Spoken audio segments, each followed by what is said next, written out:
Hi, everybody. Joel Thielke here. Thank you so much for being a listener to Sleep Stories and Meditation. Make sure to give us a follow and a like wherever you get your podcast, including Spotify and Apple Podcast.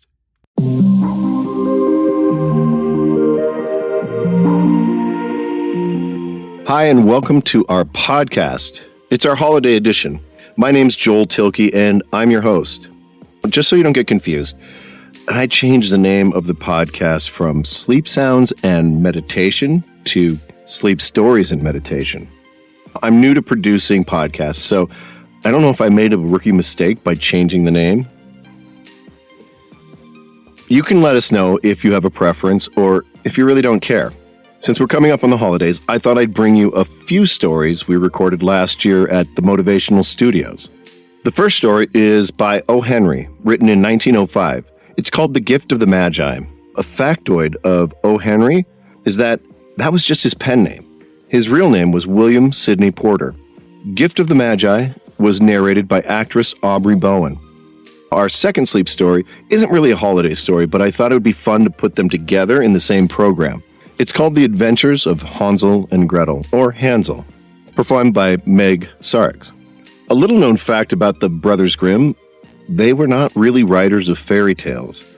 They were linguists and scholars in Germany. For you adults, I know these sound like children's stories, and when you think about the holidays, it should bring out the kid in us. Give it a listen, and maybe your inner child will have a holiday. Before we get to the show, I want to tell you about motivationalhypnotherapy.com. You can choose from over 250 audio and visual programs.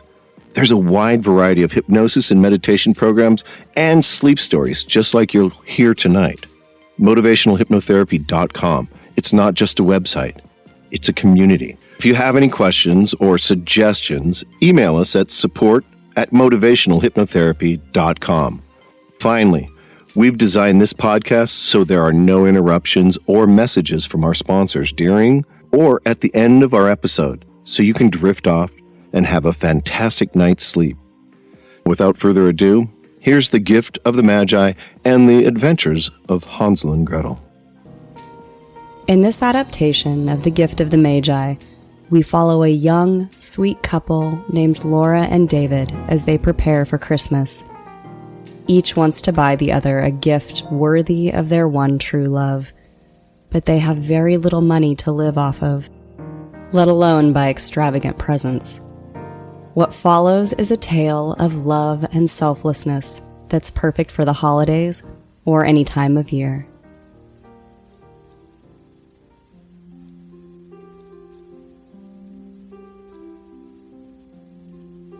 Now just listen to the sound of my voice as we get relaxed and settled in for the night. Let's go ahead and get comfortable and cozy and get ourselves ready for a great night's sleep. Start getting comfortable in your bed if you haven't already. Just get nice and cozy.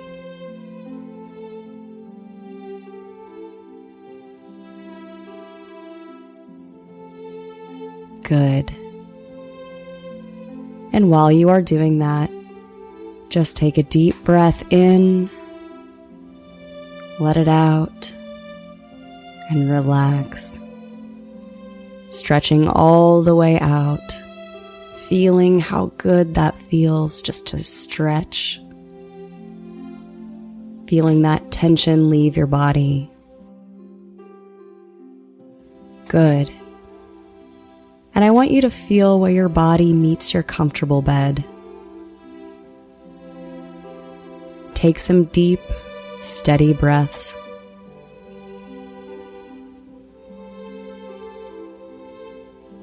Good. Just breathing deeply, letting yourself relax. It's time for bed. Time to let go of the day and quiet your mind for a deep, amazing sleep. And go ahead and just take a few moments to feel how good your bed feels, how ready you are for sleep. Maybe your eyes are starting to feel heavy already, feeling tired. really feeling how comfortable your bed is.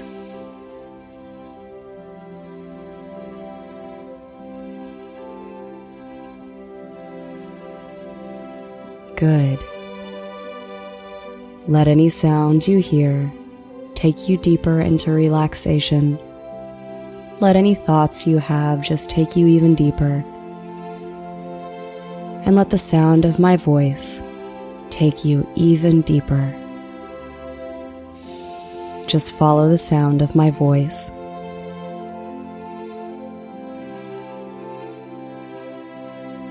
The gift of the Magi.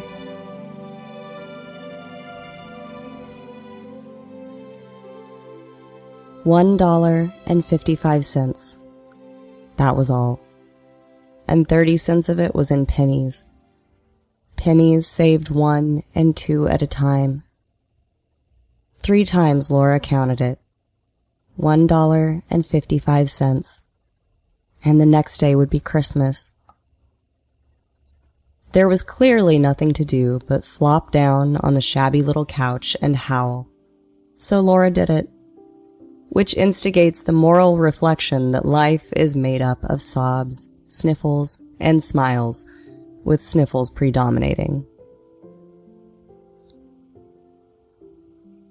While the mistress of the home is gradually subsiding from the first stage to the second, take a look at the home.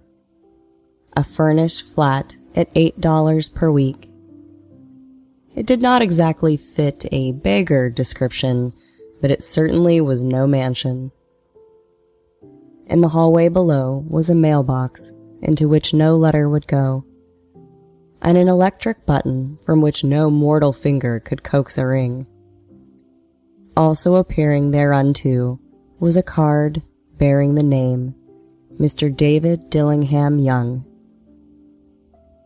The Dillingham had been flung to the breeze during a former period of prosperity, when its possessor was being paid $30 per week. Now, when the income was shrunk to $20, though they were thinking seriously of contracting to a modest and unassuming D. But whenever Mr. David Dillingham Young came home and reached his flat above, he was called Dave, and greatly hugged by Mrs. David Dillingham Young, already introduced to you as Laura, which is all very good. Laura finished her cry and attended to her cheeks with the powder rag.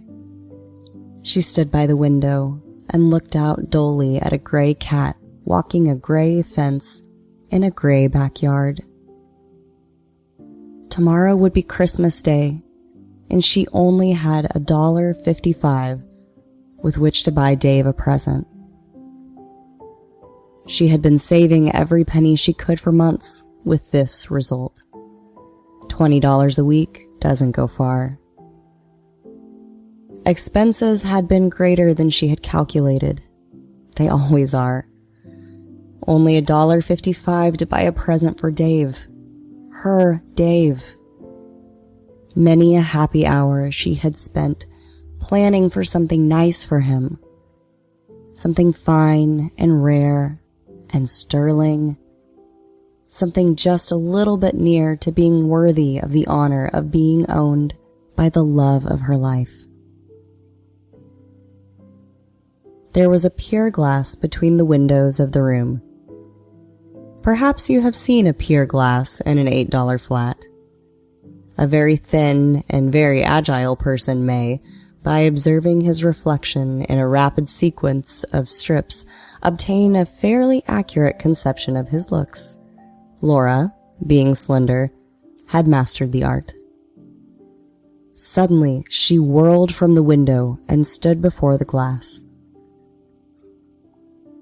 Her eyes were shining brilliantly, but her face had lost its color within 20 seconds. Rapidly, she pulled down her hair and let it fall to its full length.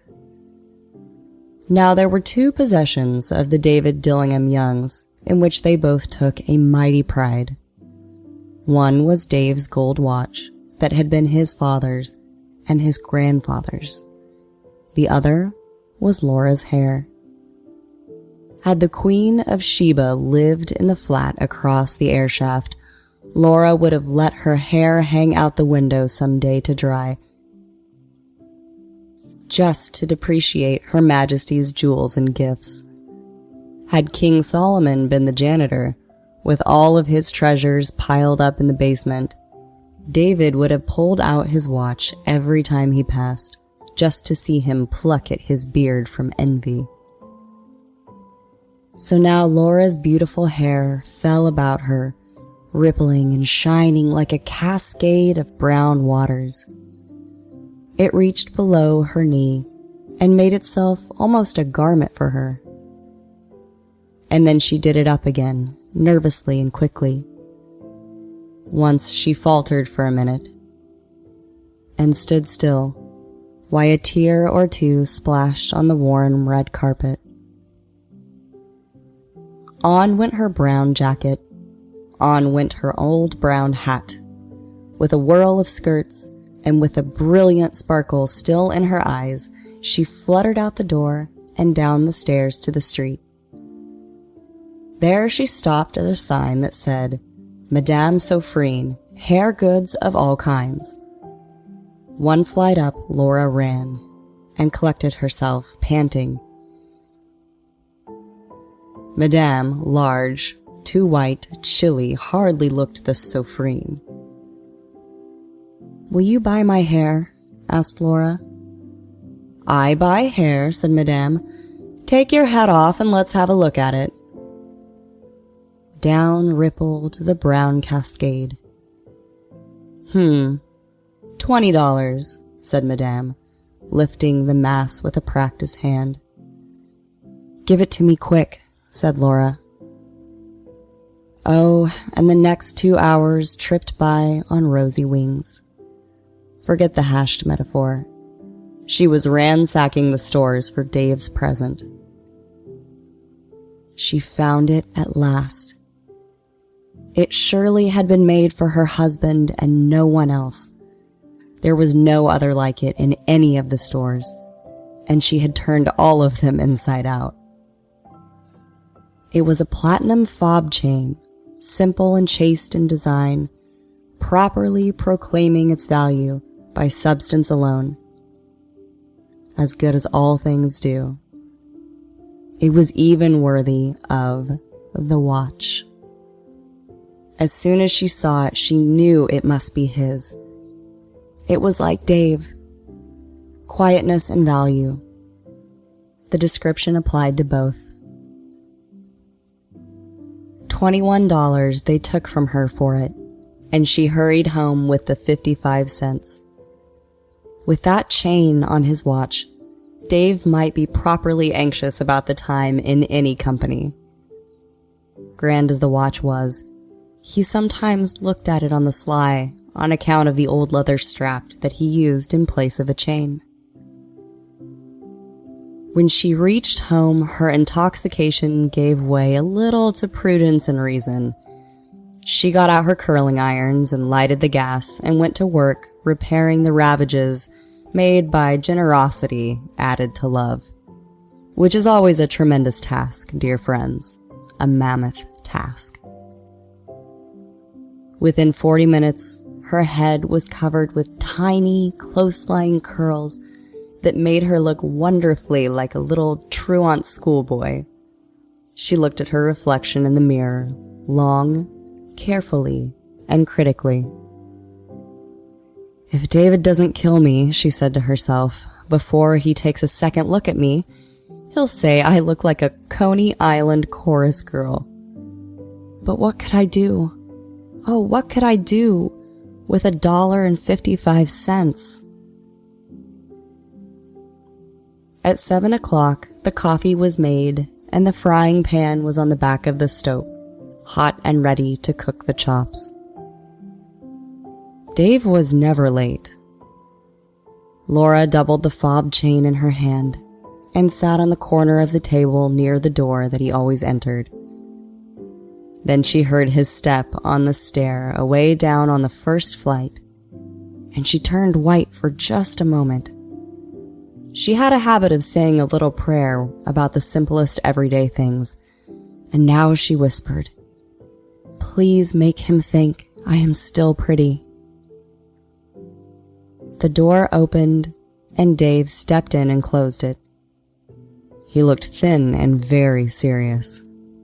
Poor fellow, he was only 22, and to be burdened with a family. He needed a new overcoat, and he was without gloves. He stopped inside the door, as immovable as a setter at the scent of quail. His eyes were fixed upon his wife, and there was an expression in them that she could not read, and it terrified her. It was not anger, nor surprise, nor disapproval, nor horror, nor any of the sentiments that she had been prepared for. He simply stared at her with that peculiar expression on his face. She wriggled off the table and went for him. "Darling," she cried, "don't look at me that way. I had my hair cut off and sold because I couldn't have lived through Christmas without giving you a present. It'll grow out again. You won't mind, will you? I just had to do it. My hair grows awfully fast. Oh, say Merry Christmas, honey, and let's be happy. You don't know what a beautiful, nice gift I've got for you." "You've cut off your hair?" asked Dave, as if he had not arrived at that patent fact, yet even after the hardest mental labor. "Cut it off and sold it," said Laura. "Don't you like me just as well anyhow? I'm me without my hair, aren't I?" He looked around the room curiously. "You say your hair is gone?" he said. "You needn't look for it," said Laura. "It's sold. I tell you, sold and gone, too. It's Christmas Eve. Be good to me, for it went to you. Maybe the hairs of my head were numbered," she went on with a sudden serious sweetness, "but nobody could ever count my love for you.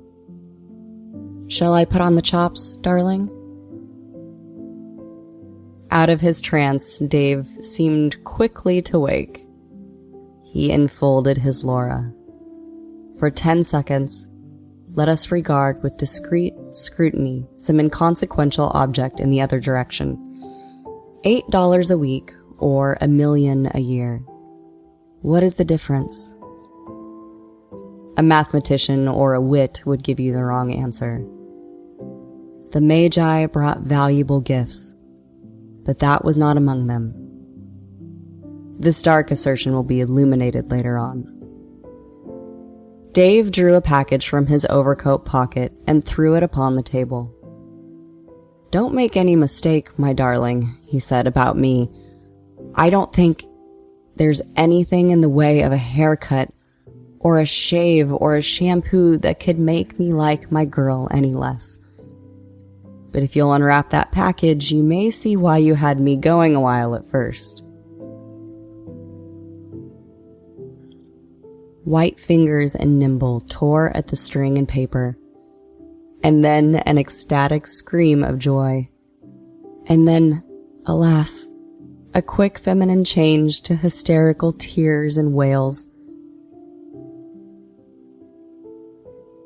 For there lay the combs, the set of combs, side and back, that she had been worshipping long in a Broadway window.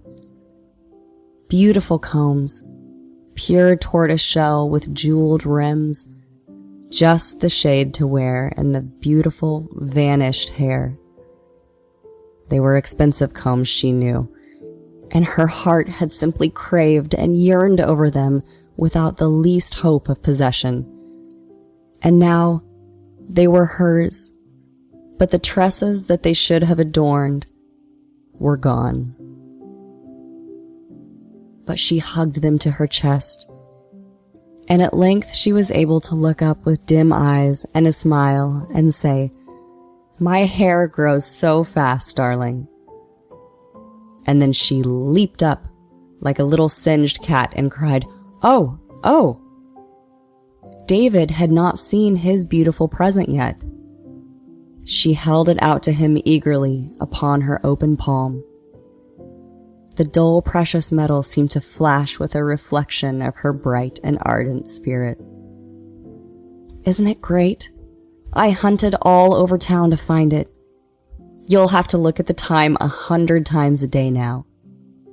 Give me your watch. I want to see how it looks on it." Instead of obeying, her dear husband tumbled down on the couch and put his hands under the back of his head and smiled. "Honey," he said, "let's put our Christmas presents away and keep them a while. They're too nice to just use at present. I sold the watch to get the money to buy your combs. And now suppose you put the chops on." The Magi, as you know, were wise men, wonderfully wise men, who brought gifts to the babe in the manger. They invented the art of giving Christmas presents.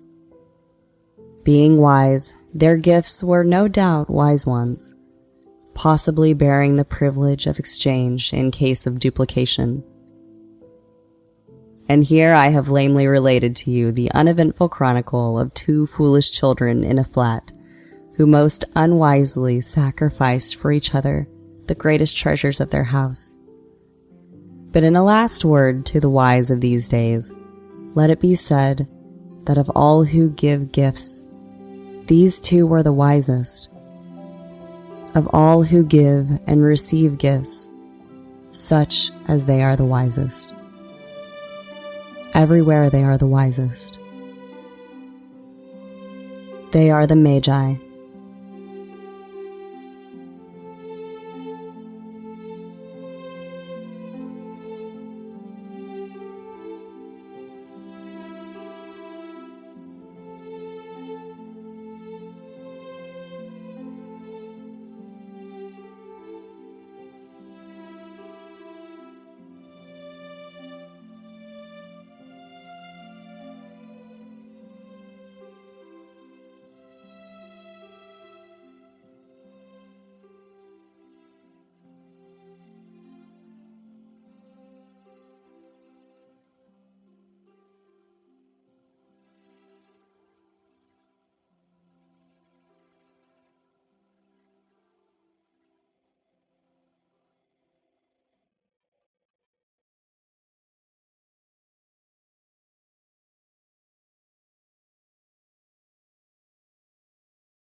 Welcome to Sleep Stories. My name is Meg Sarics, and this is the adventures of Hansel and Gretel. I will be guiding you through this classic bedtime story and into a deep, relaxing sleep. And when you wake up in the morning, you're going to feel rested and ready for your day. In this timeless fairy tale adventure of Hansel and Gretel, young Gretel leads her brother in search of food and protection in the great forest they live near, while Hansel leaves a trail of breadcrumbs behind so that their father may find them again, taking us along on their journey into a forest more ancient than man.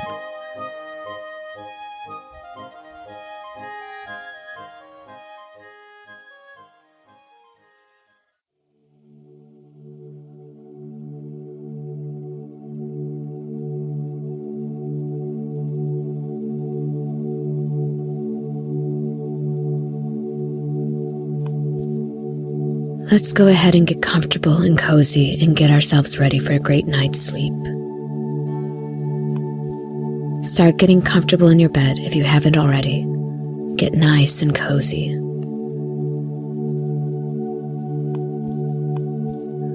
Good.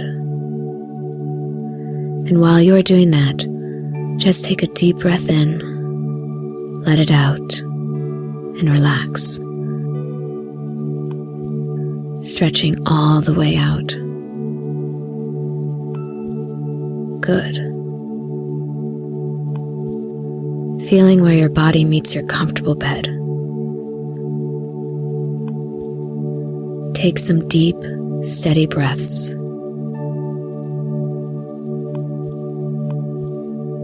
Good. Just breathing deeply. Let yourself relax. It's time for bed.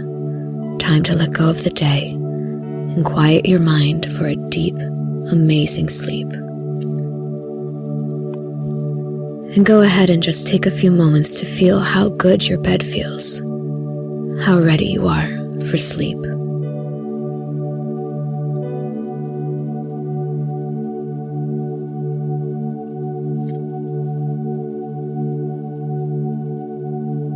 Good.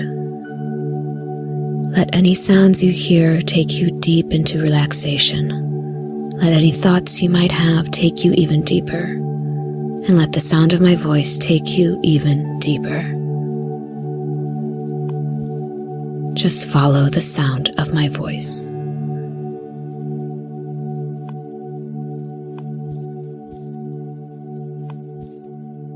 The Adventures of Hansel and Gretel, based on the original story by the Brothers Grimm.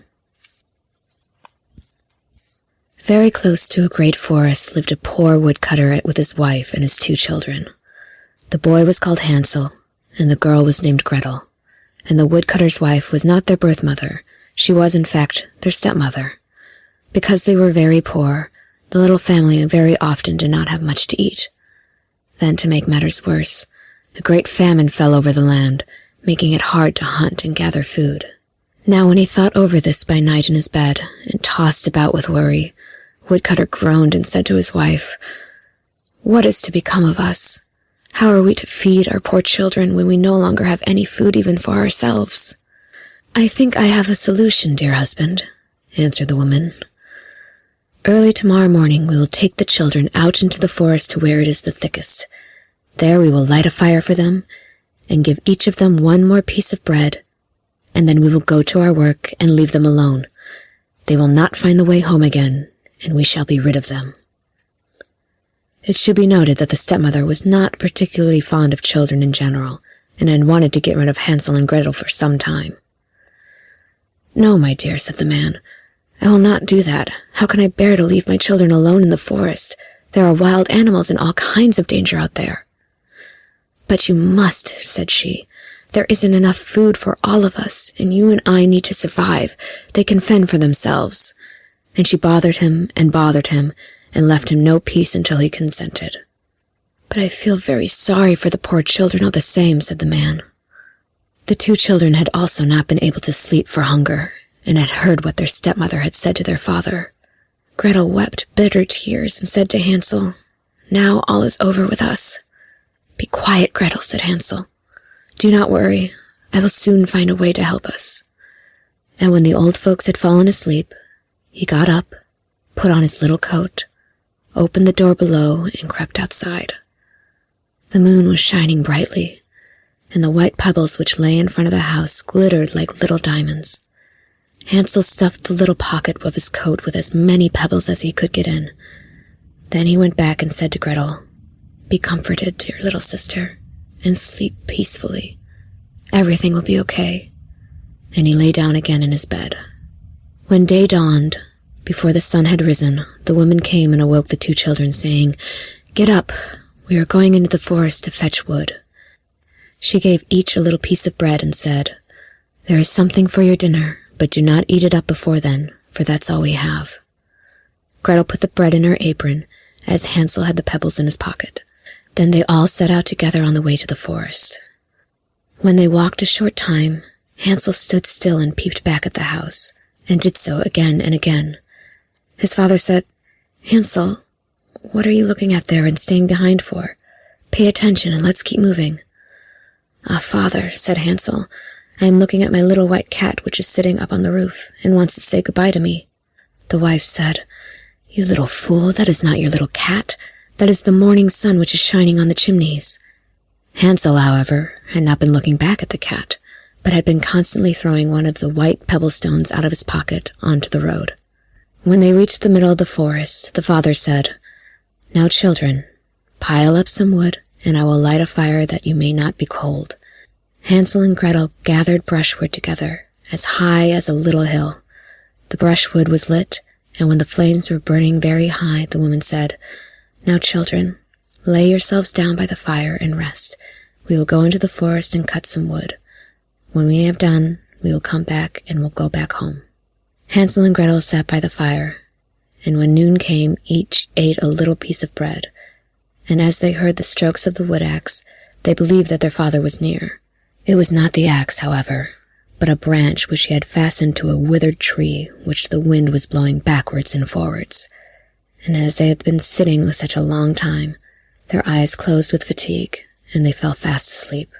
When at last they awoke, it was already night-time. Gretel began to cry and said, "How are we to get out of the forest now?" But Hansel comforted her and said, "Just wait a little until the moon has risen and is shining brightly, and then we will soon find the way." And when the full moon had risen, Hansel took his little sister by the hand and followed the pebbles, which shone like newly coined silver pieces, and showed them the way. They walked the whole night long, and by break of day came once more to their father's house. They knocked at the door, and when the woman opened it and saw that it was Hansel and Gretel, she said, "You naughty children, why have you slept so long in the forest? We thought you were never coming back at all." The father, however, rejoiced, for it had cut him to the heart to leave them behind alone. Not long afterwards there was once more a famine throughout the land, and the children heard their mother saying at night to their father, "Everything is eaten again. We have one half loaf left, and that is the end. The children must go. We will take them farther into the woods so that they will not find their way out again. There is no other means of saving ourselves." The man's heart was heavy, and he thought, "It would be better for you to share the last mouthful with your children." The woman, however, would listen to nothing that he had to say, but scolded and reproached him. He who says A must say B likewise, and as he had yielded the first time, he had to do so a second time also. The children, however, were still awake and had heard the conversation. When the old folks were asleep, Hansel again got up and wanted to go out and pick up pebbles as he had done before, but the woman had locked the door, and Hansel could not get out. Nevertheless, he comforted his little sister and said, "Do not cry, Gretel. Go to sleep quietly. Everything will be okay." Early in the morning came the woman and took the children out of their beds. Their piece of bread was given to them, but it was even smaller than the time before. On the way into the forest, Hansel crumbled his in his pocket and often stood still and threw a morsel on the ground. "Hansel, why do you stop and look around?" said the father. "Go on." "I am looking back at my little pigeon which is sitting on the roof and wants to say goodbye to me," answered Hansel. "Oh, you foolish boy," said the woman. "That is not your little pigeon. That is the morning sun that is shining on the chimney." Hansel, however, little by little, threw all the crumbs on the path. The woman led the children still deeper into the forest, where they had never in their lives been before. Then a great fire was again made, and the mother said, "Just sit there, you children, and when you are tired you may sleep a little. We are going into the forest to cut wood, and in the evening when we are done, we will come and fetch you away." When it was noon, Gretel shared her piece of bread with Hansel, who had scattered his by the way. Then they fell asleep, and evening passed, but no one came to the poor children. They did not awake until it was dark night, and Hansel comforted his little sister and said, "Just wait, Gretel, until the moon rises, and then we shall see the crumbs of bread which I have strewn about. They will show us our way home again." When the moon came, they set out, but they found no crumbs, for the many thousands of birds which fly about in the woods and fields had picked them all up.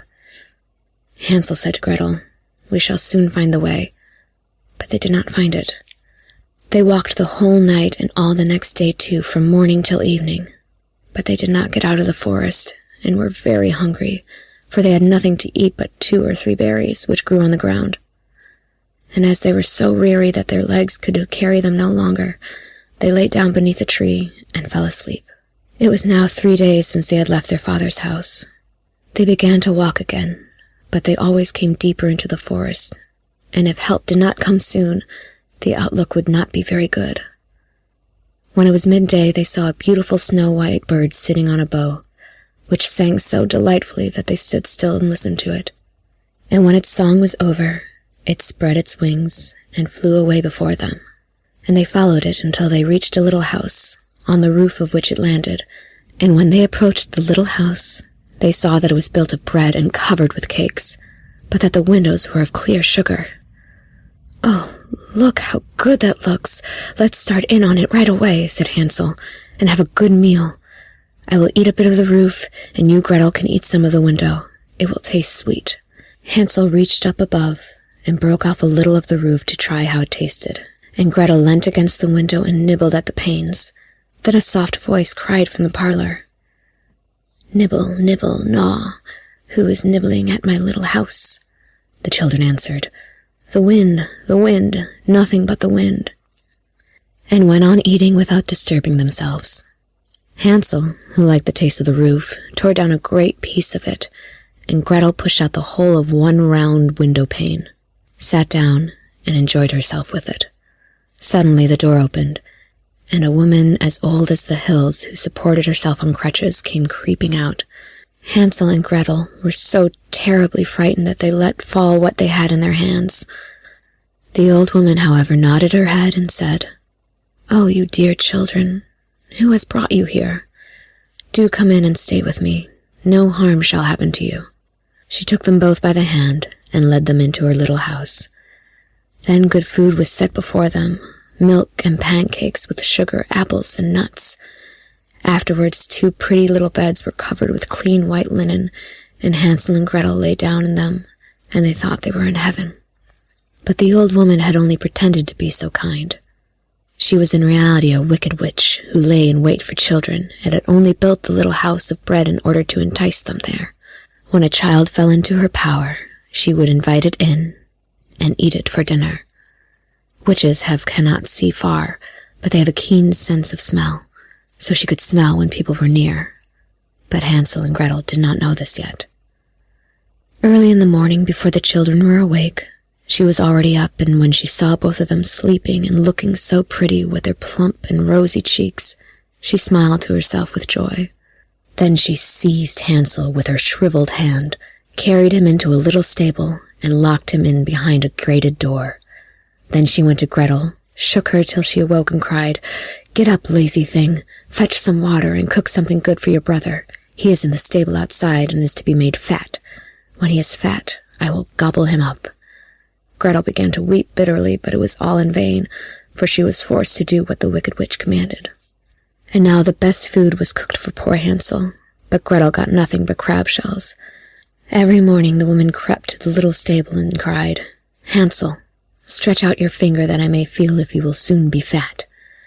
Hansel, however, stretched out a little bone to her, and the old woman, who had dim eyes, could not see it, and thought it was Hansel's finger, and was astonished that there was no way of fattening him. When 4 weeks had gone by, and Hansel still remained thin, she was seized with impatience and could not wait any longer. "Now then, Gretel," she cried to the girl, "stir yourself and bring some water. Let Hansel be fat or lean. Tomorrow I'm going to cook him." Ah, how the poor little sister did lament when she had to fetch the water, and how her tears did flow down her cheeks. "Someone out there, please help us," she cried. "Just keep your noise to yourself," said the old woman. "It won't help you at all."